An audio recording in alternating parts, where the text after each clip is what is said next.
welcome back to episode 3 of season 4 of HR as the White Swan. We'll talk about the positive energy HR can bring to organizations.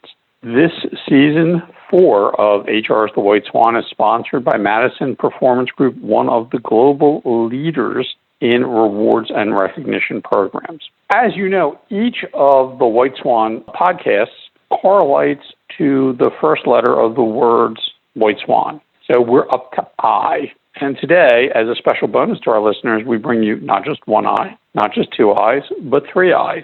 And we're going to talk about impressing the importance of inclusivity. That's right.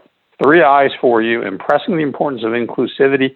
Your rewards and recognition program should take diversity, equity, and inclusivity into consideration. And we've got, once again, joining us, Judd Weisgal, who's the Executive Vice President of Madison Performance Group. Judd has more than a decade experience in this industry and has worked with numerous global companies to create very successful rewards and recognition programs. He's going to talk to us today about what Madison recommends and what they've done with their clients to create best practices around inclusivity using reward and recognition programming. Judd, welcome to the podcast. Hey, it's great to be back. Thanks for having me.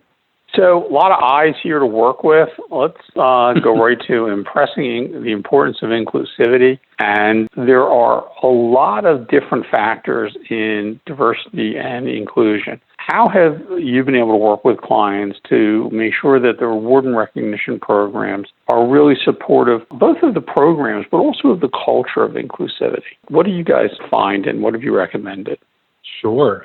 This right here is a favorite topic of mine because it's an area that we can all make major progress in. It benefits everyone, and it's top of mind for most companies today as we all look to be more and more inclusive in every way we can. And so I love this, not only because on a personal level it's very important to me, but also because on a professional level, it's a huge value add to everyone involved. And if we understand the value and how to create it and harness it, then we can gain support for it, and that's when everyone wins. And I love winning. I like when everyone wins. So what does inclusivity mean with respect to planning a successful reward and recognition program? Well, first and foremost, I think there's some basic things, Elliot. I think making sure that your recognition partner has support for WCAG, WCAG. That is, they are compliant to this certification and have technology in place to help people with disabilities fully participate in your program. This includes visual, auditory, physical, speech, cognitive, language, learning, even neurological disabilities. And if you want to learn more about this, a quick Google search on WCAG, WCAG, will yield all you need and outline the high importance of this for your program. It'll also gain you a lot of support from various arms of the organization. Sharing that your initial research ensures a recognition partner that is compliant to this can be really strong in gaining support initially for change.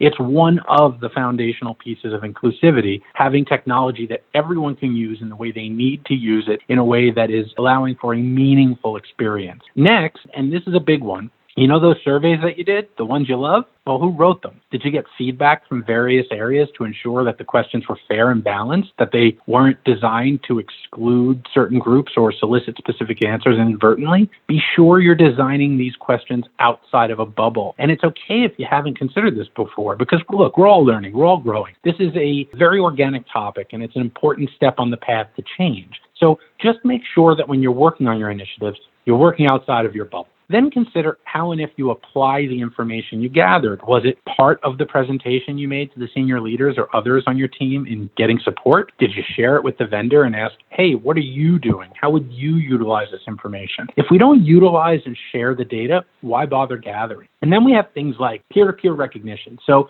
initial research here suggests it's one of the most inclusive types of recognition.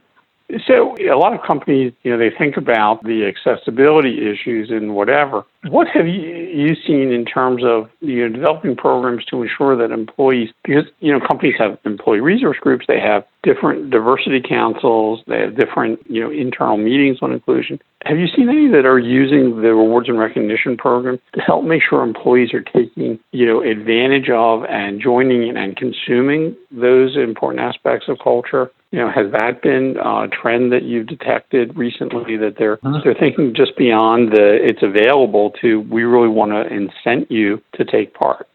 Yes. And what we've seen is, and I'll take a step back, they're doing everything with inclusivity in mind, right? So what I mean by that is the roundtables, the panels, they're happening more and more, even virtually now because of COVID. But there's no better asset to research than the very people that sit within your organization, right? You're going to get real-time, really powerful, really specific feedback. You gain it easily, you gain it quickly. And by the way, just by way of design, asking people to participate in a panel is in and of itself inclusive, and it shows caring and it's empowering for them. And so, yes, we're seeing that as a way that people are getting to the point you just brought up. And then further, they are rewarding and recognizing people who are showing that they are living this, I want to call it, newly focused on core value. It's a core value of the organizations that we partner with and that we look to partner with. And so they are using design, functionality, more and more,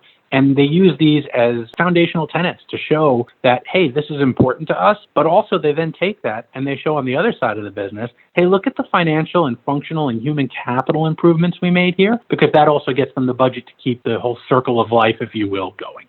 And companies should also consider that some of the data on their success and progress is actually in systems such as yours, that are showing the employees and who's taking part and what they're doing. And if they're linked to their HRMS, they should be getting good demographic data on the inclusivity of these different programs. Are they using that data as part of their justification for increased funding, increased programming? Are you finding that your data is being pulled into reporting on diversity and inclusion?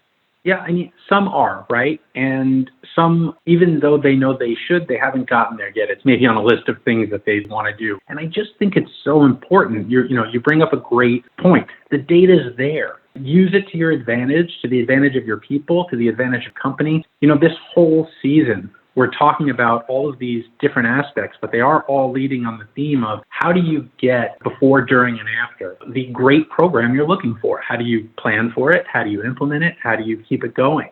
And as we talk about these 3 episodes as a whole, I think it's really important that we share that this is one of the things that you can do to make sure you're making a great case. Pull the data, pull the data, pull the data. Collate it, correlate it, analyze it. Make sure that the case you're making really builds up to something of value, because it's all there for you. And I really can't stress enough that it's important to help make your case. All good points. And if you're one of the companies, Judd said, some are doing it, some have not yet gotten there. Advice to the listeners, get there. This is a great way to both justify the reward and recognition program and to demonstrate progress on diversity, equity, and inclusion issues. Another great podcast. Judd, thanks for your insight and your thoughtfulness on these issues. Diversity and inclusion is a challenge, and it is also a journey. It's not a thing where you say, well, we're much better off than we were in the 1970s. And we are. Are we where we should be? Well, there's always room for improvement. So, no, we should always be looking at how we can make the workplace a more welcoming center for everyone and make sure that everyone's voices are heard. And reward and recognition can help you get there. I'm Elliot Clark. I'm the CEO of HRO Today. Stay tuned for the next episode, which will be episode 4 of season 4. And we'll be on to the letter T. And we'll talk about T in the next one, and we'll talk about training and implementation and some of the things that you can use reward and recognition for related to those important aspects of HR. Thanks again for your time and attention, and we'll welcome you back for episode 4. To listen to additional podcasts in the White Swan series, visit www.madisonpg.com. On their website, you can also speak to Judd Weisgal to discuss this topic or to speak to him about your rewards and recognition program.